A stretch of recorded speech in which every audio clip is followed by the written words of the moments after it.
ఈ వాసనలకు పూర్తిగా తొలగిపోవటమే ఇప్పుడే ఇక్కడ ఈ జన్మలో. దాన్నే మోక్షం అంటారు. దాన్నే జీవన్ముక్తి అంటారు. జీవన్ ఏవ ముక్తి.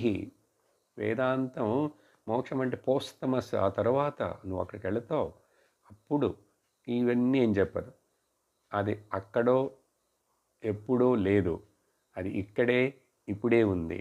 ఇప్పుడు ఇక్కడ లేనిది ఎక్కడో ఎప్పుడో ఉండదు, గుర్తుంచుకో. ఇది వేదాంతం యొక్క సారాంశం అండి. నువ్వు గ్రహిస్తే నీకు ప్రయోజనం. అందుకని ఊరికని ఇప్పుడు మనస్సుని నిశ్చలపరచు. కోరికలు లేనటువంటి కొంచెంసేపైన ఆ స్థితిని నువ్వు నీ మనస్సులో అనుభవించు. నిశ్చల స్థితి సమత్వం యోగ ఉచ్యతే.